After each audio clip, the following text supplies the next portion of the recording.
Sheikh Anwar garu millionaires wealth creation workshop November 20న నిర్వహిస్తున్న ప్రోగ్రాంలో జాయిన్ అవ్వాలనుకుంటే వెంటనే సంప్రదించండి. Welcome to Suman TV. నేను మీ సుమన్ టీవీ. నాకు కరెంట్ ట్రెండ్ గనక మనం చూస్తే లెవెన్లో ఉన్నప్పుడు ఉన్నన్ని రోజులు బాగానే ఉంటారు. కానీ దాని తర్వాత ఎక్కడైతే చిన్న డిస్టర్బెన్స్ స్టార్ట్ అవుతుందో అక్కడి నుంచి ఇద్దరి మధ్య భేదాభిప్రాయాలు వచ్చి సడన్గా రేప్ కేసులు పెట్టడము, దాంతోపాటు మనీ డిమాండ్ చేయటం లాంటివి చేస్తూ ఉన్నారు. లీగల్గా చూసుకుంటే వీటికి అసలు రెమెడీస్ లాంటివి ఏమైనా ఉంటాయా? ఉంటే ఏ విధంగా ఉంటాయి? చట్టాలు ఏం చెప్తున్నాయి అనేది ఈరోజు మనతో పాటు హైకోర్టు అడ్వకేట్ శశికాంత్ గారు ఉన్నారు. అది వారి మాట్లాడి తెలుసుకుందాం. Hello sir. నమస్తే అన్నారు. శశికాంత్ గారు, జనరల్గానే అంటే ఇప్పుడు ఒక ట్రెండే అట్లా నడుస్తుంది కాబట్టి దాన్ని బేస్ చేసుకుని అడుగుతున్నాను.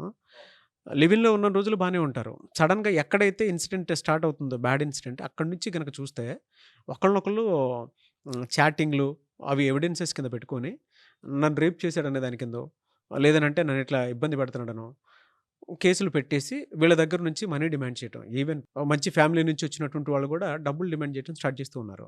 అంటే రీసెంట్గా చూసినటువంటి కేసెస్ దాని ప్రకారమే చెప్తున్నాను నేను. కరెక్ట్. ఎలా సార్ అంటే మీరు చూసిన కేసెస్ ప్రకారం కనుక మనం చూస్తే అసలు ఎలా స్టార్ట్ అవుతుంది వాళ్ళ మధ్య?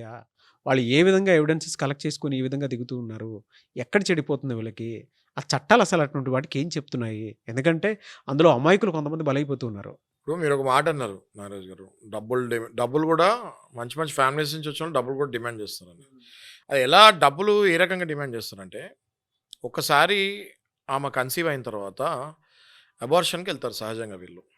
కన్సీవ్ అయిన తర్వాత అబార్షన్కి వెళ్ళినప్పుడు డాక్టర్ ఏమంటారంటే, ఓకే ఇది ఈ ప్రొసీజర్ ఇలా ఉంటుంది అన్నప్పుడు వాళ్ళు ఇంట్లో ఉండే పరిస్థితి ఉండదు. ఎక్కడైతే ఒకవేళ పే గెస్ట్లో లేకపోతే ఎక్కడైనా హైదరాబాద్లో ఉంటున్నా కూడా అక్కడ ఉండే పరిస్థితి ఉండదు.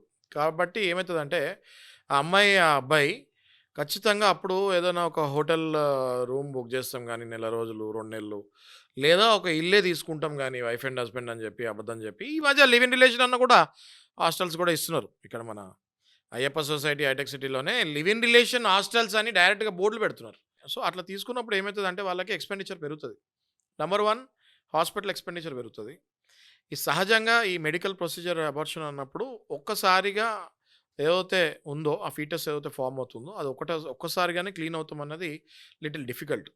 That will take 2 to 3 sessions of medical treatment. ఎప్పుడైతే అది 2 to 3 టైమ్స్ అవుతుందో వీళ్ళకి సరైన డాక్టర్ దగ్గరికి వెళ్ళకపోతే మళ్ళీ అక్కడ ప్రాబ్లం అవుతుంది. సరైన డాక్టర్ దగ్గరికి వెళ్ళకపోతే అంటే భయపడి వీళ్ళు ఏదో కొంచెం అన్రెప్యూటెడ్ డాక్టర్ దగ్గరికి వెళ్దాము, లేకపోతే నాట్ సో ఫెమిలియర్ హాస్పిటల్స్కి వెళ్దాము అని అప్పుడే ప్రాక్టీస్ మొదలుపెట్టిన డాక్టర్స్ దగ్గరికి వెళ్తే మాత్రం వాళ్ళకి అంతగా ప్రాక్టీస్ అవగాహన లేకపోతే ఖచ్చితంగా ఈ 2 to 3 times abortion cleaning section ఏదైతే ఉంటుందో దాంట్లో ఇన్ఫెక్షన్స్ రియాక్షన్స్ క్రియేట్ అవుతున్నాయి. ఎప్పుడైతే ఆ ఇన్ఫెక్షన్స్ రియాక్షన్స్ క్రియేట్ అవుతున్నాయో వాళ్ళ ఉమెన్ బాడీ ఏదైతే ఉంటుందో మొత్తం కెమికల్ రియాక్షన్స్ ఎన్నో ఫామ్ అయ్యి మొత్తం బాడీయే కంప్లీట్గా డివాస్టేట్ అయిపోయి ఆమె రికవర్ అవుతానికి it will take at least 1 year of time. Bare minimum time it will take 1 year of time. ఇప్పుడు వీళ్ళు ఎంత మంచి ఫ్యామిలీ నుంచి వచ్చినా కూడా ఈ 1 year of expenditures, medical expenditures, mental trauma, job పోగొట్టుకుంటాము, ఇవన్నీ ఏదైతే లాస్ ఉంటుందో ఇప్పుడు సహజంగా అయితే ఇంట్లో అడగాలి. ఏమని అడుగుతారు ఇంట్లో? ఏమేం చెప్తారు ఇంట్లో? అడగలేక చెప్పలేక ఎవరినో పెద్ద మనిషిని అప్రోచ్ అవుతాము, లేకపోతే ఒక అడ్వకేట్ని అప్రోచ్ అవుతాము. అయిన తర్వాత సార్ నాకు ఇట్లా జరిగింది అన్నప్పుడు వాళ్ళే డెఫినెట్గా ఈమెకు సలహా ఇస్తారు. అమ్మ మీకు ఎంత ఎక్స్పెండిచర్స్ అయినాయో అదంతా కూడా మీరు క్లెయిమ్ చేసుకోండి ఆ అబ్బాయి దగ్గర నుంచి. ఒకవేళ క్లెయిమ్ ఆ అబ్బాయి ఇచ్చి మీరు ఓకే అనుకుంటే ఇక్కడతో ఈ కేసు క్లోజ్ అయిపోతుంది.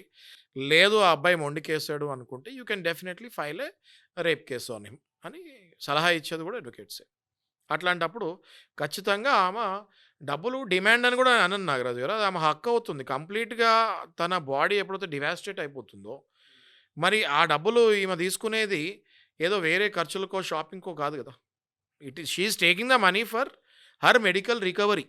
అందులో మళ్ళీ నార్మల్ డాక్టర్స్ దగ్గరికెళ్ళి మెడికల్ నెగ్లిజెన్స్ వల్ల విపరీతమైన రియాక్షన్స్ అవుతే ఖచ్చితంగా ఆమె ఎంతైతే అయిందో దాంతో పాటు ఈ మెంటల్ ట్రామా, జాబ్ పోతాము, జీతాలు ఇవన్నీ యాడ్ చేసుకొని పెద్ద మొత్తం అమౌంట్‌లో అడుగుతం జరుగుతుంది. ఆ అబ్బాయి గనక ఆమె మీద నిజంగానే ప్రేమ ఉంటే ఇచ్చేస్తున్నారు. ఎవరైతే ప్రాబ్లమ్ ఎక్కడవుతుందంటే ఎవరైతే అబ్బాయిలు ఆ మూమెంట్‌లో వదిలించుకోవాలని చూస్తారో వాళ్ళ మీద ఈ రేప్ కేసెస్ బుక్ అవుతున్నాయి. కొన్నిసార్లు అబ్బాయి అన్ని రకాలుగా బాగున్నా కూడా, అన్నీ సపోర్ట్ ఇచ్చినా కూడా ఉల్టా కేసెస్ పడుతున్నటువంటి సందర్భాలు చూస్తూ ఉన్నాం మనం. యెస్. ఇది మీరు చెప్పేది సెకండ్ టైప్. ఇదేంటంటే kind of A honey trap.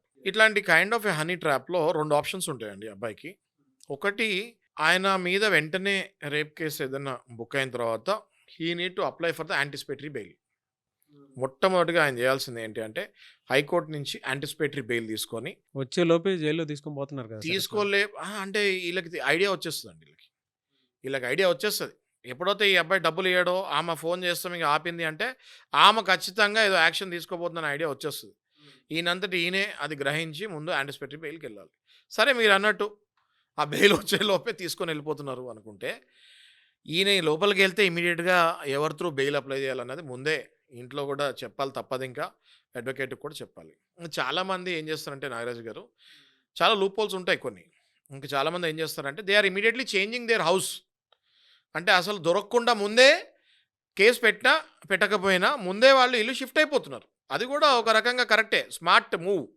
That is also smart move. Abscond అవుతున్నారు. నేను దాన్ని సపోర్ట్ చేస్తాను ఖచ్చితంగా. ఎందుకంటే ఇక్కడ ఈ అబ్బాయిది తప్పులేదు, ఆ అమ్మాయిదే తప్పు ఉంది, హనీ ట్రాప్ కిందకి వెళ్తుంది. ఇప్పుడు ఈ అమ్మాయి వెళ్ళి పోలీస్ స్టేషన్లో ఏది చెప్పినా పోలీసు వాళ్ళు నమ్మే పరిస్థితిలో ఉండాలి. ఎందుకంటే ఒక ఫీమేల్ వచ్చి చెప్పినప్పుడు ఖచ్చితంగా ఇంపార్టెన్స్ ఇవ్వాలి. అట్లాంటప్పుడు ఈయన ఎక్కడైతే రెగ్యులర్గా ఉంటాడో అక్కడే ఉంటే వచ్చి అరెస్ట్ చేసి తీసుకుపోతారు. నీకు ఏదైనా అనుమానం ఉండి ఆ అమ్మాయిని హనీ ట్రాప్ చేసినందుకు వెంటనే you have to move your house to somewhere else.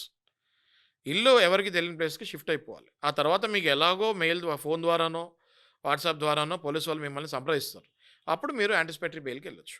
Anyways thank you అన్న. Thank you so much Shashikant garu. Thank you sir. చూశారు కదా వీడియో. ఈ వీడియోపై మీ అభిప్రాయాన్ని కామెంట్ బాక్స్లో పోస్ట్ చేయండి. అండ్ మీకు కావాల్సిన విధంగా లీగల్ అవేర్నెస్ కోసం ఎటువంటి టాపిక్ ఉన్నా సరే కింద కామెంట్ బాక్స్లో కనుక మీరు రాసి మాకు పంపిస్తే ఖచ్చితంగా నేను శశికాంత్ గారు వాటి మీద వీడియోస్ చేయడం జరుగుతుంది. సలహాలు సంప్రదింపుల కోసం మీరు కనుక శశికాంత్ గారిని సంప్రదించాలనుకుంటే కూడా డెఫినెట్గా మీరు సంప్రదించవచ్చు. అండ్ ఈ వీడియో లైక్ చేయండి, షేర్ మాత్రం తప్పకుండా చేయండి. ఇలాంటి మరిన్ని వీడియోస్ కోసం మా ఛానల్ ఫాలో అవ్వండి. Thank you. సుమన్ టీవీలో మీ పర్సనల్ అండ్ బిజినెస్ ప్రమోషన్స్ కోసం కింది నెంబర్కి కాంటాక్ట్ చేయండి.